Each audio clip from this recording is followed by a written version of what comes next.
To math zebra आपके इस YouTube channel में स्वागत है। आप लोगों को जैसे कि पता है कि इस वीडियो से पहले हमने एक और वीडियो जारी की है सेट्स पर, और उस वीडियो में हमने थोड़ा सा इंट्रोडक्शन और एक्सरसाइज 1.1 के कुछ क्वेश्चन सॉल्व कराए थे। यहाँ पर क्वेश्चन नंबर 2 हमने सॉल्व नहीं कराया था, क्योंकि क्वेश्चन नंबर 2 सॉल्व कराने से पहले मैं थोड़ी सी आपको जो बेसिक टर्मिनोलॉजी है इस सेट से रिलेटेड वो बताना चाहूँगा। यहाँ पर देखिए, यहाँ पर क्वेश्चन नंबर 2 में जो है ये एक सेट दिया गया है जिसके जो एलिमेंट है 1 2 3 4 5 6, ये इसके एलिमेंट दिए गए हैं यहाँ पर। तो आप लोगों को मैं बता दूं कि जो भी सेट में यानी इस ब्रैकेट में बंद एलिमेंट होते हैं, वो अगर उसमें एलिमेंट जो भी है उनको हम किस तरह से लिख सकते हैं। देखिए, यहाँ पर एक हमारे पास एक सेट है, मान लिया ए, और उसमें कोई एलिमेंट है या नहीं है, उसको मैथमेटिकली कैसे रिप्रेजेंट करेंगे वो मैं भी आपको बताऊंगा। इससे पहले मैं आपसे कहूँगा यही कि आप मेरा चैनल जो है सब्सक्राइब करें और मेरी वीडियो को दूसरों तक शेयर करें तथा लाइक करें, और वीडियो को पूरा देखें। ये बेसिक टर्मिनोलॉजी है जो आगे चल के बहुत ज़्यादा काम आती है, बहुत ही ज़्यादा इम्पोर्टेंट होती है। और जो बच्चे अभी 11th में हैं, 11th के मैथ को अच्छे से पढ़ के आगे की तैयारी करते हैं, तो उन्हीं वही बच्चे तैयारी कर पाते हैं जिनका ये बेसिक्स क्लियर होता है। तो यहाँ पर बेसिक क्लियर करने के लिए मैं आपको ये बता रहा हूँ कि देखो, यहाँ पर एक जो बेसिक टर्मिनोलॉजी है वो क्या है। हमारे पास एक मान लिया कोई सिंबल इस तरह से दिया गया है, इसको हम मैथमेटिकली एप्सिलॉन बोलते हैं, इसका नाम है एप्सिलॉन। अगर यहाँ पर कोई भी एलिमेंट, मान लिया कोई भी सेट है, मान लिया ए इज इक्वल टू हमारे पास कोई सेट है और उसमें एक्स वाई और जेड, इस तरह से 3 एलिमेंट है। तो यहाँ पर जो है आप देखेंगे कि इसके अकॉर्डिंग ये एप्सिलॉन है, इसको हम कैसे लिख सकते हैं। देखो, एक्स ए में है, बिलोंग करता है, तो एक्स बिलोंग्स टू ए, इस तरह से लिखेंगे।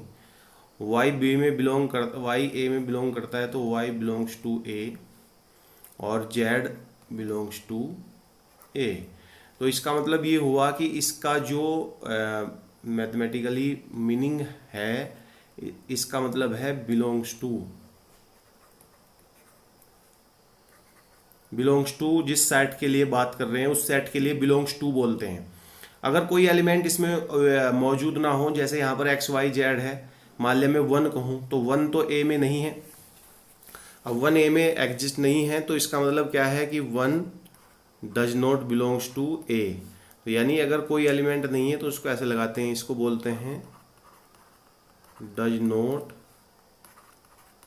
बिलोंग्स टू, जिस सेट के बारे में, उस टू का मतलब उस सेट के लिए जिस सेट की बात की जा रही है। तो इस तरह से हम लोग यहाँ पर लिख सकते हैं। और अब इसको एक अलग तरीके से भी लिखते हैं, जैसे मान लिया ई है, मतलब एप्सिलॉन लिखा हुआ है, तो इसका मतलब ये भी होता है is an element of set.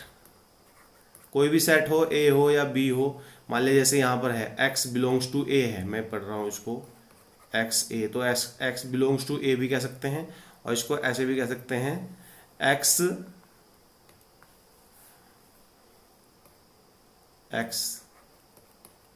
Is an element of A, क्योंकि सेट ए के लिए कह रहे हैं, तो ये इसका एक एलिमेंट है। यहाँ पर देखो 1 नहीं है, तो 1 ऐसे लिखेंगे does not belongs to A, और लिखने का तरीका क्या रहेगा कि 1 is not an element of A. तो ये टर्मिनोलॉजी आप समझ लीजिए, और इसके अकॉर्डिंग फिर हम ये क्वेश्चन करते हैं। देखिएगा यहाँ पर ये क्वेश्चन देख रहे हैं, ए बराबर 1 2 3 4 5 6, इसके एलिमेंट हमें पता चल चुके हैं। देखो 5 इसमें बिलोंग करता है, यानी 5 is an element of A, तो ये वाला साइन लगा देंगे। 8 इसमें नहीं है, 8 नहीं है, तो इज नॉट एलिमेंट ऑफ ए। 0 भी नहीं है, इज नॉट एलिमेंट ऑफ ए। 4 है, इज एन एलिमेंट ऑफ ए। 2 है, इज एलिमेंट ऑफ ए। और 10 नहीं है, तो does not belongs to A, या 10 is not an element of A. तो इस तरह से हम इसको पढ़ते हैं, तो आप लोगों को समझ में आया होगा। देखिए, अभी हमने पिछले वाली वीडियो में आपको ये क्वेश्चन ये सॉल्व करा दिया था, क्वेश्चन नंबर 3, और क्वेश्चन नंबर 3 में जो है अब आप देखिएगा कि क्वेश्चन नंबर 3 में हम किस तरह से 3 के बाद किस तरह से हम करते हैं क्वेश्चन। नेक्स्ट क्वेश्चन देखिएगा आप,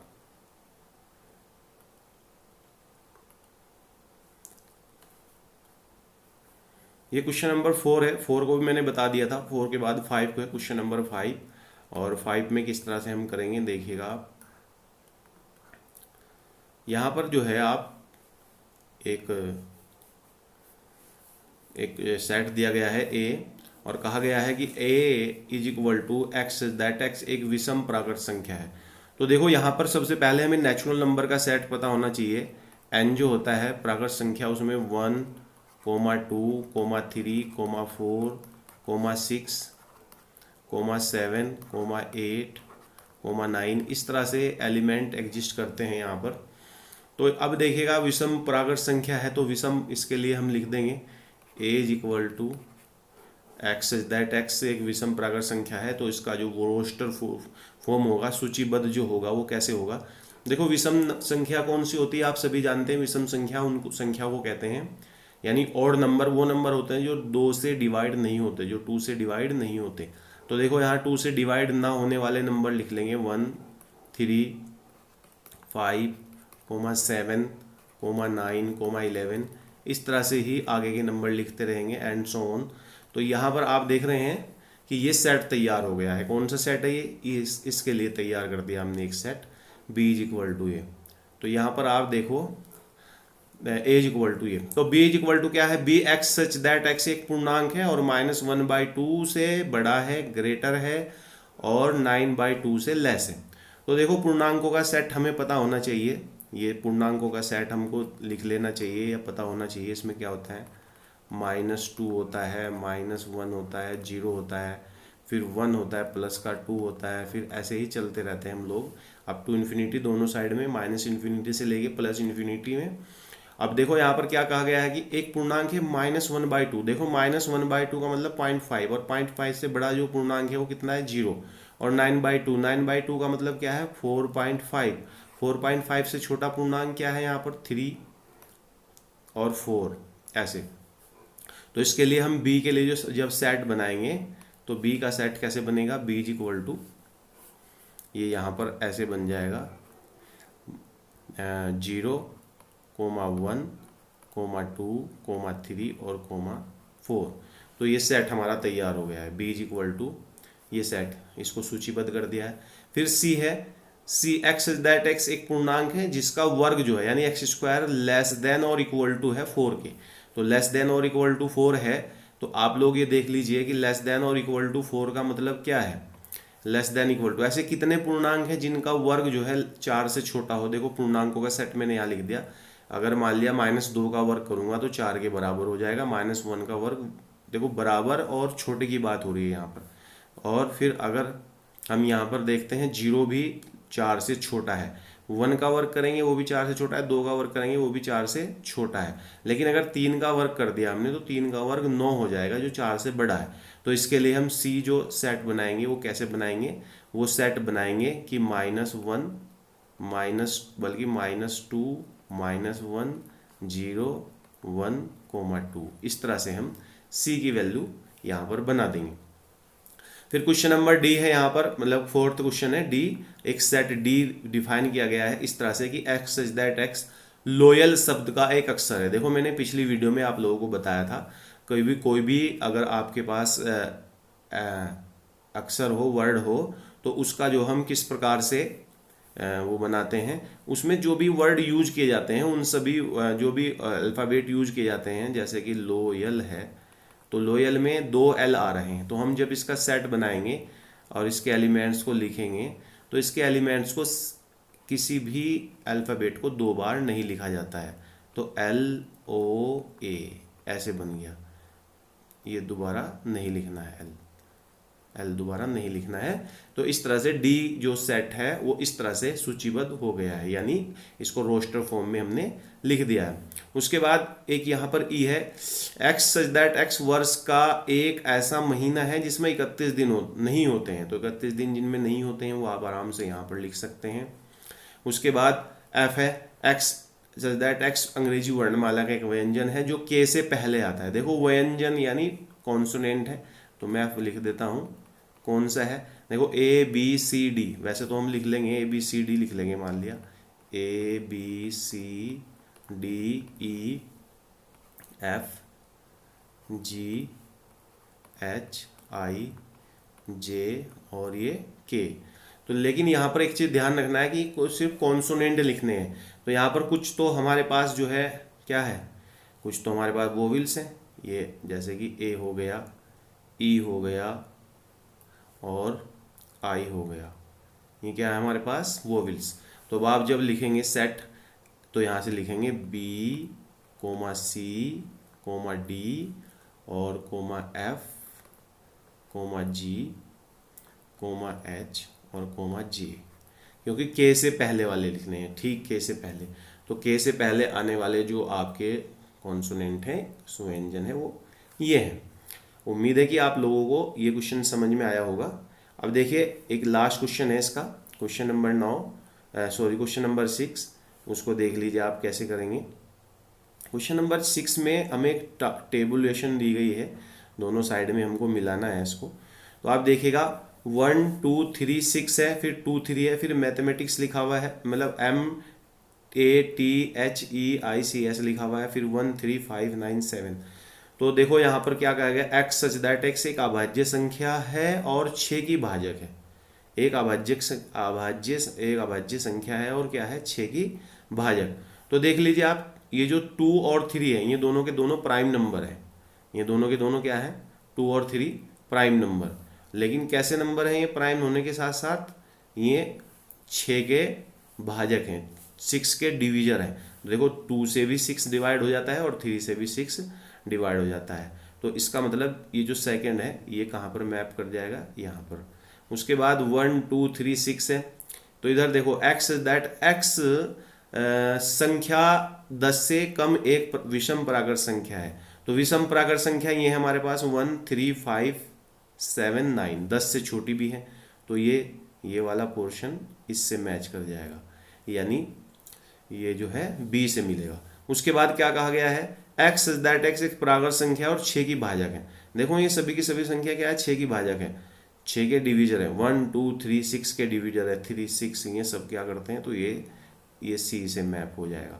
उसके बाद ये बचता है तो ये इससे मैप हो जाएगा। हम अगर मैथमेटिक्स के जो वर्ड्स हैं, मैथमेटिक्स वर्ड्स हैं जो इसके अल्फ़ाबेट्स हैं, उनका अगर हम सेट बनाते हैं तो वो इस तरह से बनता है।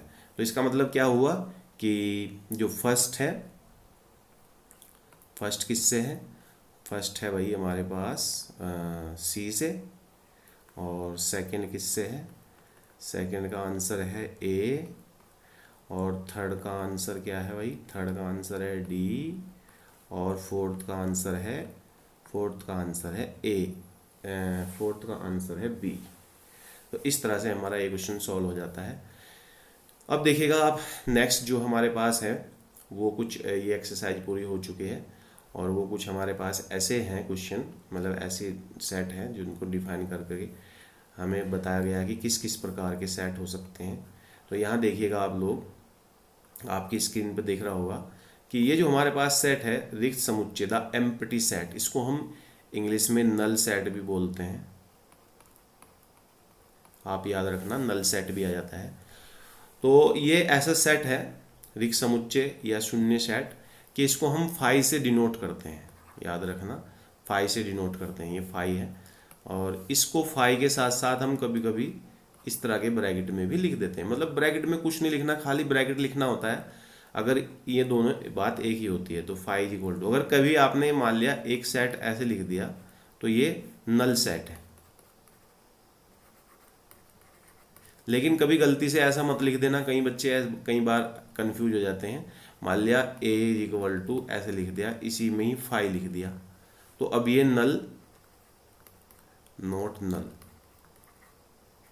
ये नल नहीं है, नल सेट नहीं है। तो याद रखना कि हमेशा ब्रैकेट खाली होना चाहिए। कई बार ये भी मत लिख लेना कि यार चलो ये तो जीरो लिख दिया हमने, ये नल, ये भी नल नहीं है, जीरो भी इसका एक एलिमेंट हो गया है। तो ऐसा सेट जिसमें कोई भी एलिमेंट ना हो, कोई भी एलिमेंट ना हो। जैसे कि मान लीजिए हम एक सेट है is equal to x is that x is equal to 1 है, और ये क्या है, एक्स इज दैट एक्स 1 से बड़ा और 2 से छोटा, और एक्स एक प्राकृत संख्या है। एक्स क्या है, एक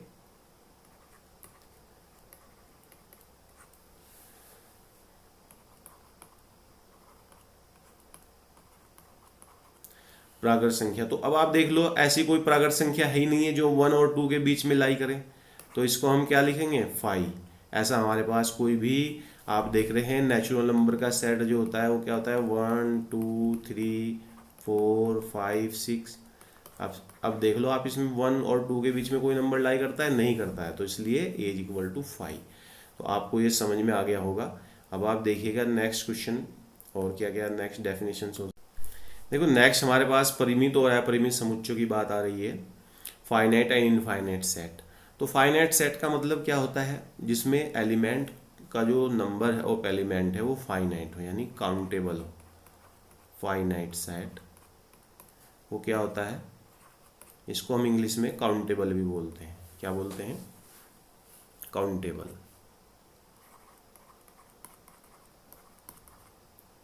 काउंटेबल सेट।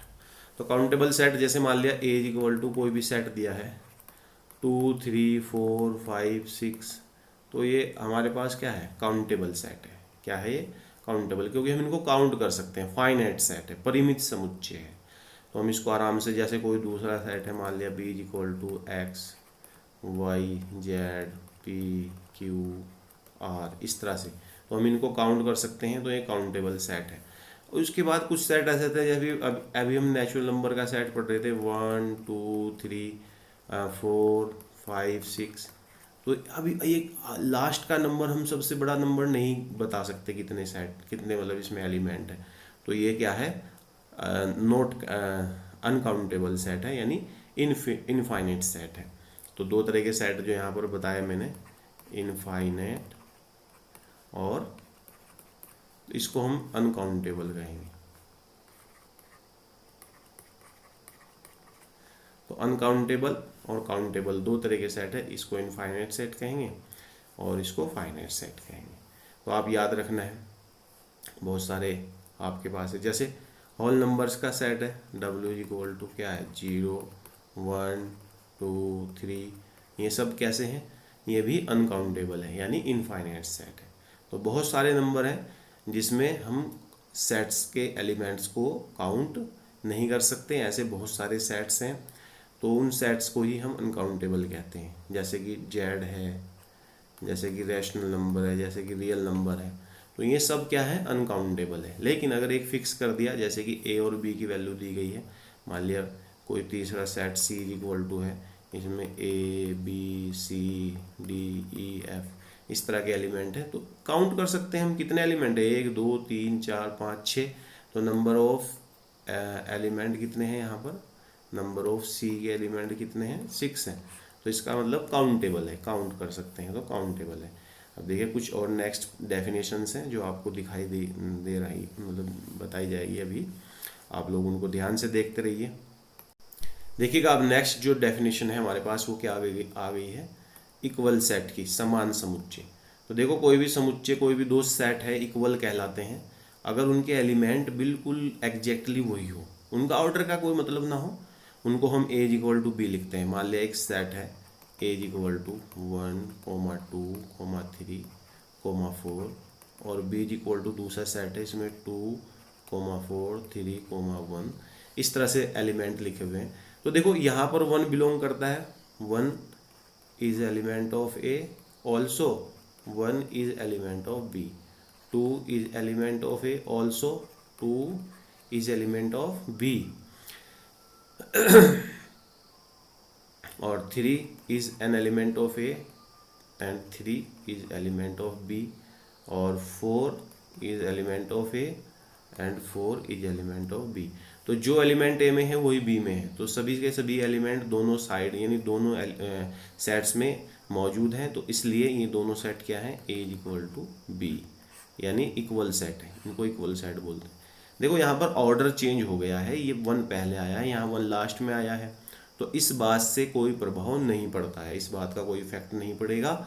आपको केवल केवल ये देखना है कि वो एलिमेंट्स उसमें एग्जिस्ट करते हैं या नहीं करते हैं। अगर नहीं करते हैं तो फिर वो इक्वल सेट नहीं है। यानी अगर मान लिया ए इज इक्वल टू ऐसा आ जाए 1 2 3 और बी इज इक्वल टू आ जाए 1 2 कोमा लगा के और यहाँ पर x, तो देखो 1 और 2 तो दोनों में बिलोंग कर रहे हैं, लेकिन x इसमें है, इसमें नहीं है, इसमें 3 है, इसमें नहीं है, तो a is not equal to b, a b के बराबर नहीं है, यानी एक समान सेट इक्वल सेट नहीं है।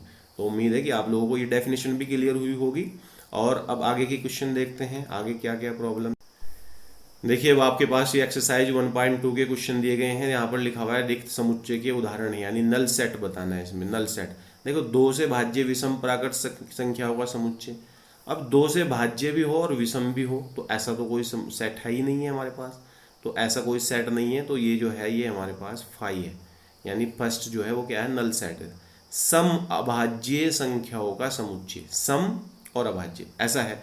देखो सम अभाज्य संख्या 2 होती है, तो ये समुच्चय जो है ऐसे बन जाएगा, तो इसमें एक एलिमेंट है, तो ये five is not equal to five के बराबर नहीं है। सम, इसके बाद है एक्स इज दैट एक्स प्राकृत संख्या है, एक्स 5 से छोटा है और साथ ही 7 से बड़ा है। तो ऐसी कंडीशन 5 से छोटे नंबर कितने हो जाएंगे, जो नेचुरल नंबर है वो कितने हैं, 5 से छोटे 1 2 3 4, 7 से बड़े कौन से हैं, 8 9, आगे चलते जाओ आप ऐसे। तो देख रहे हैं आप ऐसी कंडीशन बनी नहीं रही यहाँ पर। ऐसा सेट कौन सा हो सकता है, ऐसा कोई सा हो ही नहीं सकता जो 7 से बड़े हों और 5 से छोटे हों, ऐसा नहीं हो सकता। तो ये भी क्या है, नल सेट है, इसको भी फाई कहेंगे। उसके बाद वाई से दैट वाई किन्हीं 2 समांतर रेखाओं का उपनिष्ठ बिंदु है।